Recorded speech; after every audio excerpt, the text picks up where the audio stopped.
कहानी की शुरुआत में हम बिडोना को देखते हैं, जो कि पेशे से एक म्यूजिशियन होती है और वह एक म्यूजिक रिकॉर्ड को लेकर अभी काफी ज्यादा चिंतित होती है, क्योंकि वह म्यूजिक किसी शैतान की होती है और इसी म्यूजिक के चलते बिडोना ने अपना सारा संसार खो दिया। इसीलिए वो अब चाहती है कि ऐसा किसी और के साथ ना हो और इसीलिए बिडोना उस म्यूजिक लिरिक्स को जलाने के लिए जाती है और वह उसे जला भी देती है। लेकिन तभी उस आग में से एक हॉरर परछाई बाहर निकलती है, जो कि बिडोना को अपने साथ उस आग में ले जाती है, जिसके बाद वह आग उसे जला के राख कर देती है। जिससे दोस्तों हम समझ पाते हैं कि वो म्यूजिक नोट सच में ही एविल है और वह म्यूजिक नोट्स किसी न किसी डीमन के कर्ज से पीड़ित है, क्योंकि दोस्तों उस म्यूजिक रिकॉर्ड को जलाने के बाद भी उसको कुछ भी नहीं हुआ। खैर अब सीन शिफ्ट होता है, हम देखते हैं मिस वॉकर को, जो कि एक ऑर्केस्ट्रा स्टूडियो में जॉब किया करती है, और फिर हम उसके बॉस को देखते हैं जिसका नाम स्मिथ होता है और वह बताता है कि हमारी एक ब्रिलियंट स्टूडेंट जिसका नाम बिडोना था, उसका पिछली रात किसी हादसे के चलते मौत हो गई, जिस बात का हम सभी को काफी ज्यादा दुख है। लेकिन बिडोना हमारे लिए एक म्यूजिक लिख रही थी और उसने मुझे बताया था कि उसने म्यूजिक को पूरी तरह से लिख लिया, लेकिन अब जब उसकी मौत हो गई तो वो म्यूजिक नोट्स भी नहीं मिल रहे, तो इसीलिए हमें जल्द से जल्द दूसरे म्यूजिक नोट्स लिखने होंगे, क्योंकि हमें कुछ ही दिनों में इवेंट में भाग लेना है। अब म्यूजिक की प्रैक्टिस खत्म करने के बाद मिस वॉकर स्मिथ के पास आती है और कहती है कि ये जो इवेंट होने वाला है तो क्या इसके लिए मैं गाना लिख सकती हूँ। अब ये बात सुनकर स्मिथ समझ जाता है कि मिस वॉकर ऐसा क्यों कह रही है। दरअसल मिस वॉकर की एक बेटी होती है जो कि सुन नहीं सकती, इसीलिए मिस वॉकर को पैसे चाहिए होते हैं ताकि वो अपनी बेटी का सही से इलाज करवा सके।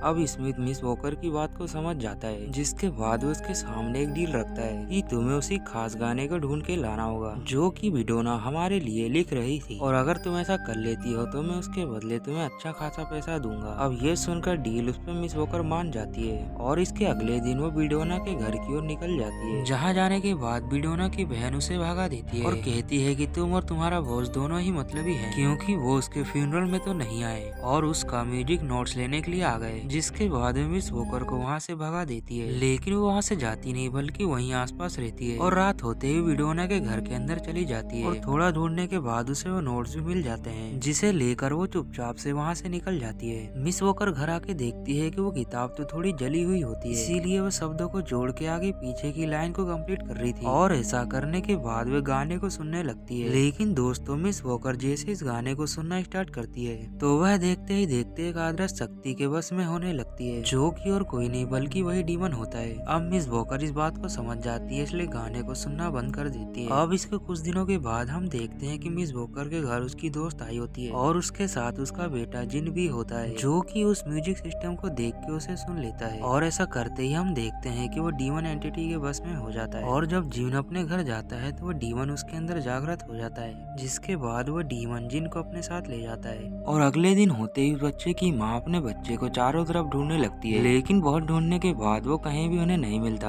अब ये देखकर मिस वॉकर भी समझ जाती है कि जिन के गायब होने के पीछे उस किताबी नोट्स का हाथ तो नहीं है, क्योंकि मिस वॉकर की बेटी जूलिया उन्हें बता देती है कि जिम ने गायब होने के पहले उस म्यूजिक रिकॉर्ड को सुना था। अब ये सुनकर मिस वॉकर समझ जाती है कि उस डीमन ने ही जिन को किडनैप किया है, इसीलिए सबसे पहले अपने बॉस के पास जाती है और बताती है कि वो म्यूजिक रिकॉर्ड पूरी तरह से श्रापित है, इसीलिए हमें उसे रिलीज होने के पहले रोकना होगा। और ये सुनने के बाद उसका बॉस कहता है कि ऐसा नहीं हो सकता। दरअसल मिस्टर स्मिथ को इस बात से कोई लेना देना नहीं था कि वह म्यूजिक रिकॉर्ड भूतिया है या नहीं, उसे तो बस पैसे कमाने से मतलब था। और अब वो कहता है कि चाहे जो भी हो जाए मैं उसे रिलीज करके रहूंगा। इसके बाद मिस्टर स्मिथ अपनी टीम के साथ जाके उस गाने की रिहर्सल करने लगता है, लेकिन कुछ ही क्षणों के बाद उसका जो पाइपर होता है वह अचानक से नीचे गिर कर बेहोश हो जाता है, और उसके अगले ही क्षण हम देखते हैं मिस वॉकर को, जिसे कि ये गाना सुनकर खून आने लगता है, और इसके साथ ही उसे जर्मनी की एक लेक जिसका नाम हेवेलिन होता है उसका उसे विजन आने लगता है। लेकिन वो जैसे ही होश में आती है तो सबसे पहले उस किताब के बारे में सोचती है जिसको उसने कुछ दिन पहले ही लाइब्रेरी में देखा था, जो कि उसके विजन में उसे दिखाया गया है। अब ये देखकर मिस वॉकर समझ जाती है कि हो ना हो कि उस किताब का और म्यूजिक रिकॉर्ड का हो ना हो कुछ बीच में कनेक्शन जरूर है, इसीलिए वो अब उस किताब को घर ला के अपनी बेटी के साथ पढ़ने लगती है। और उसके बाद उस किताब की स्टोरी के बारे में हमें बताया जाता है कि बहुत सालों पहले जर्मनी के शहर हेमलिन में बहुत सारे चूहे आ गए, जिनको भगाने के लिए लोगों ने बहुत सारी कोशिशें की, लेकिन वो चूहे वहाँ से नहीं भागे। पर कुछ दिनों के बाद उस शहर में एक अननोन पर्सन की एंट्री हुई, जो कि पाइपर यानी कि फ्लूट बजाने का काम किया करता था, और उसने उस शहर के लोगों से कहा कि मैं इन चूहों को भगा सकता हूँ, जिसके बदले में उसने शहर वालों से ढेर सारे पैसे मांगे और वो लोग भी इस डील पे मान गए। जिसके बाद उस फ्लूट वाले ने अपनी फ्लूट को बजा उन सभी चूहों को पजेस करके अपने फ्लूट के द्वारा लेक में डुबो दिया। लेकिन ऐसा होते ही शहर वालों ने उसे पैसा देने से मना कर दिया, जिस बात से उस बंदे को बहुत ही गुस्सा आया और उसने गुस्से में शहर वालों को सजा देने के लिए उस शहर के सभी बच्चों को ही पजेस कर लिया